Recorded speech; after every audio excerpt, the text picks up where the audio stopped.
It's been a crazy week, but we are yum boxing today. Oh, I didn't show the box. I really need a caffeine for this. I should not. It's been too crazy. Okay, yum box time. Yay, yum box.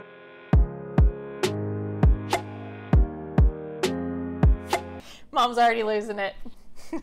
And Dad is going crazy. Okay, Ukraine. We're doing the Ukraine today. What is wrong with you? The reason I filmed these at home alone with nobody around. This is gonna be an interesting ride. Ukraine! And as usual, we have a scorecard on the back. All right, we have our lovely cheat sheet here. Fantastic, cute little froggies. It's gonna tell us about all of our lovely yums. First up, we have, ooh, this looks interesting. We have homemade bread chips with Ajika? Fried rye chips with Ajika seasoning. Many countries have a famous condiment. The US has ketchup, Italy has pesto, Mexico has salsa, and the Ukraine, they have Ajika. This mildly spicy sauce is made with carrots, tomatoes, garlic, and chili pepper, and serves as an accompaniment to, well, pretty much anything. It's slathered on bread, poured into soup, drizzled atop vegetables, mixed into scrambled eggs, and most commonly paired with meat. In fact, the name Ajika comes from the word for salt, which should give you an indication of how pervasive this condiment is. See if you can taste the spices: basil, paprika, chili, garlic, bay leaves that make up the distinct pungent flavor. Then see if you agree with the statement, new favorite condiment. Well, you know it's going to be interesting when they use the word pungent. Ooh, I like that. I mean, it's kind of like a crouton, but it's like a really good crouton. I'm used to my camera being on that side. I keep looking over here. It's right there. Ooh, it would be good on a salad. It's pretty good. It's like garlicky and salty. Oh no. Okay, so the next one is golden chips wasabi. Oh, if you could have seen her face. There was joy on one side of me and complete despair on the other side. So, yeah, I'm apprehensive. Golden chips wasabi. Can you handle Ukraine's longest snack?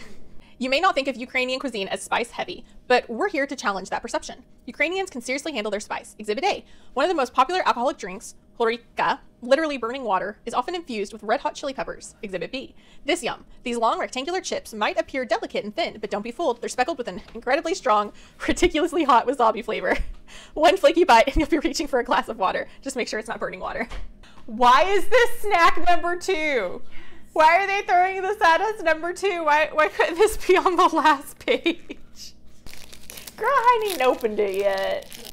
That you can't smell it yet. I haven't even opened it. Dad likes it. I'm apprehensive. Let's see.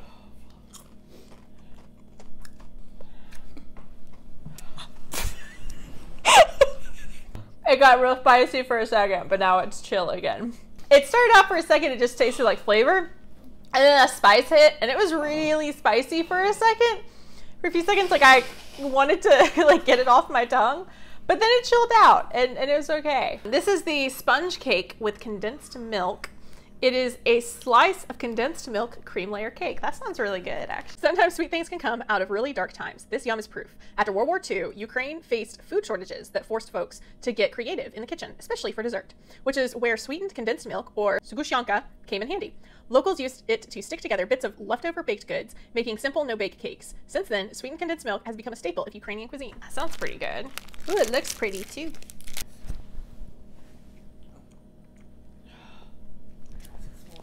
I'd say it's pretty good. Overall, no. It's not bad. It's pretty good. If you are in the middle of chewing it and you stop and you really like think on that flavor and like really try to taste that flavor, you do get a slight alcohol taste of the, I think like, I don't know if there's a like flavoring extract or something in there that maybe that might be coming from. Overall, if you're just kind of tasting it or snacking on it, I think that's all right. I don't mind that at all. I wouldn't mind having that with tea or just having tea. I'm uncaffeinated this morning, okay? I woke up this morning and I'm gonna start doing stuff But then I sat down with the baby to have my breakfast, the baby being the Chihuahua, and he has not been feeling good the last few days. And then I had to go shower real quick at 6 a.m., go hop in a shower, and then take him up to the vet. So I've been at the vet this morning. I still haven't had caffeine, but the baby's medicated, and I am trying to do a quick yum box before going back to tend to the medicated baby. So it's been a morning. And no caffeine. We will fix that shortly.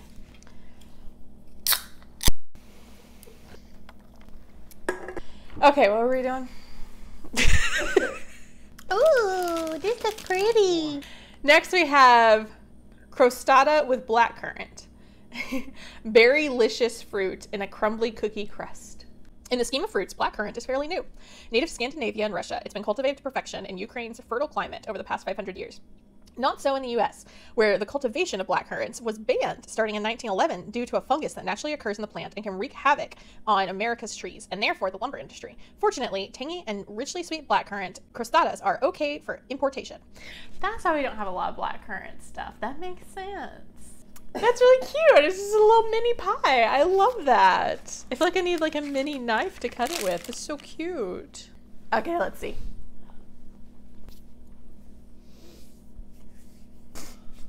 Oh, good. Taste it. If I liked you, I'd be lying to them because it's my live reaction. I is not lying. It's good. I need to go back. I like that. I do wish there was a lot more of the blackcurrant jelly to the crust. It is a lot of really thick crust with a little bit of the blackcurrant mix on top, as opposed to it being like, you know, more like a pie where it's just a thin crust and thicker filling. I think you can probably see if I hold it up here. It looks like it's actually pretty decently thick there, but it's not that it's the thinnest spread. It's just that I think due to it being a mini pie, I think this is always the issue with mini pies, is that it's still a pretty thick crust. You've got like almost equal crust to filling. I like my filling to outweigh my crust, but the flavor is good, and I think that's really nice. I like it. This is the Choco Shocks, and it is chocolatey wafers stuffed with cookies and cream. The more we travel the world on this snack adventure, the easier it is to notice that some yums are, well, universal. Case in point, cookies and cream. Here's Ukraine's take on it. Smooth vanilla cream flecked with cookie pieces, smeared over a wafer, and then smothered in chocolate. You've never had cookies and cream like this before. We haven't. Let's see. Pretty good. Yeah, I'm mostly tasting chocolate and wafer. And I do get a little bit of cookies and cream. But it's not super strong. I wish it was stronger cookies and cream. Chewing Sweets. Soft candy with a bubblegum flavor. Nice. Bubblegum candy probably isn't what you expect when you think of Ukrainian sweets. You can read more about how this yum came to be on the first page of the booklet. Highlighting, I am so sorry for my pronunciation, Zamtomrysky Lasoshi, one of our Ukrainian candy makers. The bubblegum chews and choco lemon bites in your box serve a specific purpose in Ukraine today. The candy maker, Zamtomrysky Lasoshi, developed these candies in 2022 in order to lift the spirits of Ukrainian children, inspiring joy and carefree lightness through the treats. The recipes use only ingredients that are readily available so that the candy maker can keep making them even if resources become scarce. All right, let's see. It makes me think of if you took banana Laffy Taffy and mixed it in with, I don't know, like bubblegum or something. You forgot the bubble. That's what it tastes like. Banana Laffy Taffy and bubblegum. Yeah, I'm not mad at that. Not my favorite one we've done, but I'm definitely not mad at it. So this is the Trisitron Glazed Sweets. Chocolatey bites with creamy lemon filling. Sounds interesting. Lemons definitely aren't part of traditional Ukrainian fare, but they are a part of Ukrainian innovation. A greenhouse network in Rozhny, a village near Kyiv, uses specialized thermo greenhouses to produce everything from white pomegranates, mini bananas, and, do you see where we're going with this? Lemons! The growing process isn't easy, with the entire plantation submerged in the ground and divided into 2 unique climate zones, but it does allow for further experimentation with food. Today, it's lemon chocolate, but perhaps one day we'll see white pomegranate chips in the Ukraine box. Ooh, I like lemon, let's see. Oh. That's good. Had a really bright, really nice lemon flavor. That chocolate's pretty nice. I'm liking it a lot. It's a good one. Oh, I got 20% battery. We gotta book it. Next we have Bonnie Fruit Summer Mix. Fruit jellies with pear, apricot, and more. Ooh, that sounds good. With incredibly harsh winters, Ukrainians had to turn pro at preserving. Over the summer, berries were traditionally boiled into a sweet jam known as vyrin. Apricots and peaches were dried and later mixed with hot sugar water for the desert beverage kompot. And the really experimental preservers focused on pickling watermelon. These extra sweet, soft jelly candies made with real fruit juice are the modern form of preservation, allowing Ukrainians to enjoy summertime faves all year round. I'm gonna go with the strawberry. Ooh, I like that. That is so packed full of flavor. It is really bright, really nice fruit flavor. That is delicious. Delicia rolls with baked milk flavor. Ukraine's 8-hour milk. Preservation pros don't just stop at fruit. Stalwart Ukrainians also had to solve dairy's annoying tendency to spoil fast. Their solution? Baked milk, a delicacy and common breakfast drink. Milk is slowly heated for 8 hours, creating a chemical reaction in the naturally occurring amino acids and sugars that turns dairy into a creamy, caramelly sensation. These crispy wafer rolls are filled to the brim with the sweet, milky flavor that's nostalgic to Ukrainians and delicious. I'm excited. Let's see. I love the texture of those. I love the rolled wafers so much. It's a very light, crispy texture, very crispy, crunchy. That was wonderful. Had a really nice milky caramel, like it said. It's a very, very nice milky caramel flavor. I will say on the tail end of the flavor, it does shift a little bit. So there's a little bit of a different kind of flavor on the tail end that I'm kind of like, But whilst I'm eating it, this is delicious. So I think it's gonna be a little bit mid-range just because it has a weird aftertaste, but during was really good. Now we have Roshen Bubble Caramel Chocolate. An aerated caramel and white chocolate bar. One of the world's largest confectionaries and the biggest in Ukraine, Roshen produces over 450,000 tons of treats every year, from chocolates to caramels to jellies to biscuits to cakes. The Willy Wonka-esque mastermind behind it all, Ukraine's former president, Petro Poroshenko. In 1996, long before his presidency began in 2014 and ended in 2019, Poroshenko started Roshen, quickly earning the nickname Chocolate King. Here, you'll taste one of his company's greatest innovations, white chocolate aerated to make tiny bubbles, creating the ultimate chocolate melting experience for your mouth. All right, let's try it. Oh, definitely aerated. There's tiny pockets of air all through that. It's so weird to bite down on it and chew it because it's like collapsing in on itself. Flavor-wise, it's okay. I don't know. I mean, it's a caramelly white chocolate. That's all right. I don't think I'm crazy about that flavor though. It's okay. I'd say it's just okay. Polis Big Bar, 11-layer dark chocolate and almond wafer. Not so long ago, almonds were considered an extraordinary nut in Ukraine, imported exclusively through the port city of Odessa from the Mediterranean. Today, Odessa and the surrounding region are prolific producers of almonds themselves. With production taking place at home, the nut became much more integrated in Ukrainian food. Case in point, this 11-layer wafer with grated almond filling. Oh, that is thick. Let's see. Wafer thin. So that one, it started out really good. I was getting that good chocolate flavor, nice wafer flavor, and some of that almond in there. And then it had a moment where it tasted a little odd. And then it tasted kind of good again, and then it tasted kind of odd again. So I don't know what was going on there. I think my palate is just confused. Minky Binky, apricot, strawberry, blueberry, or orange caramel toffees. Minky Binky, a cartoon monkey, toffee filled with fruit juice. This yum's a little kooky. The two factories that make this yum in the city of Vinnytsia and Kremenchuk are responsible for producing 60% of all caramels in Ukraine. So they started monkeying around a bit with their basic product lineup, combined fruit and toffee, and voila, here we are with the latest and greatest in Ukrainian caramel. Yeah, actually, that's pretty good. Yeah, I can get with that. That was really good. It had a really nice, good fruit flavor. I can't wait to try some of the others, and the caramel flavor was pretty decent. So my battery is slowly dying, and we're just gonna keep trucking. All right, these are friendly cookies. Strawberry-shaped cookies with sesame seeds. Sounds interesting. In Ukraine, the most unique use of strawberries has to be in their iconic strawberry dumplings, Zemlanika vareniki. A tender dough is filled with sweet strawberry filling and topped with a dollop of sour cream. These adorable cookies pay homage to the iconic dessert with that same sweet filling and the world's most appropriately placed sesame seeds. Let's see. They're pretty good. Tell you what, these Ukrainian snacks, they don't skimp on the flavor. Has a nice bright strawberry. The cookie's pretty nice. It's has a little bit of a softerness to it, so it was easy for me to kind of break in half. But with this, I think the smaller amount of jelly to cookie works pretty well. So Oh, finally this one. It was on top and I've been looking at it this whole time wanting to see what it tastes like, and finally we're on it. It's the Harasta Potata bacon flavored potato snacks. Feels like a tongue twister. A snack inspired by the great fat Salo. These aren't just any old bacon snacks, they're Salo snacks. Salo is Ukraine's beloved pork fat, cured in salt and garlic and eaten raw, or sweetened and made into pie, or stewed with cabbage and made into pork rolls, or carved into a soccer ball weighing 800 pounds, an actual world record. Salo is even an aspiration.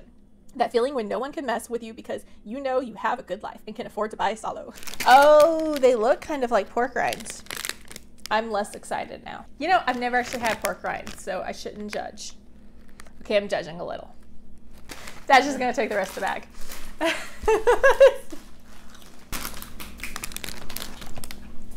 That is not bad at all. That's pretty good. It's really nice and salty. It has a good bacony flavor. It's really like, it's really poofy and crunchy, and that's pretty good. Next we have Havir Halva sunflower. Crumbly treat made from Ukrainian sunflower seed. Don't let the beige color fool you. This is one tasty candy. The reason for the off-putting hue? Sunflower seeds. Ukraine processes over 40% of the world's supply of both sunflower meal and sunflower oil, and the local love for sunflowers goes beyond just food. Ukraine's national flower represents peace and resilience, and the symbol is regularly incorporated into clothing designs, with them cropping up in every facet of Ukrainian life. Sunflowers are a symbol for national pride. In this case, delicious, crumbly, nutty pride. Okay, let's see.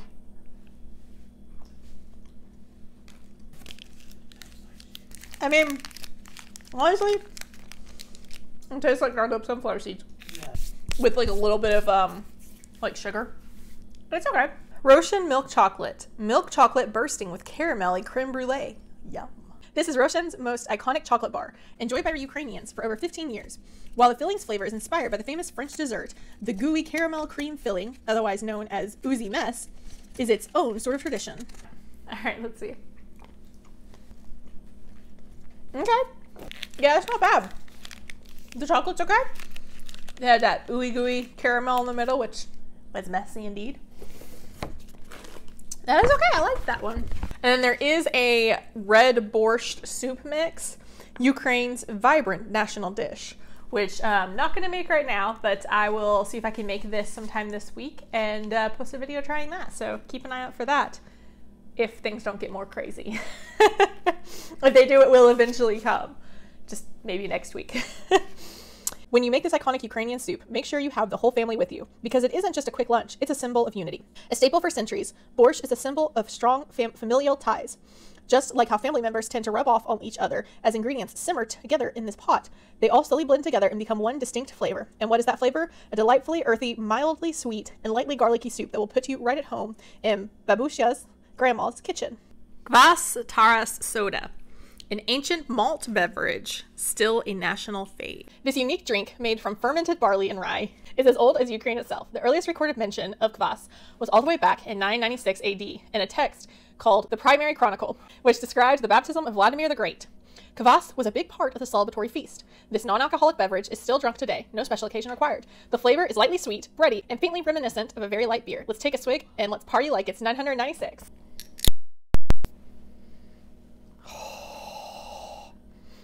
I mean, yum. It's still frothy. You see how frothy that is? Oh no, Dad's he's waiting with glee. He knows I'm going to dislike this. The froth is not, it's not going away. Oh, the smell. Okay.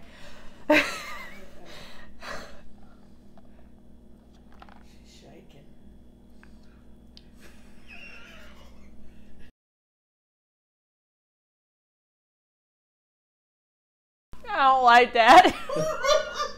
I sure can't judge it from one sip. I can still taste it. Yeah. Oh, that's bad. I mean, as a non-beer drinker, any kind of alcohol drinker, I just like that with a passion. Is that even decent for a beer flavor? So I'm getting a consensus that from people who have had beer and enjoyed it, that it's not great for them either. So, okay. So we ended on a bad note.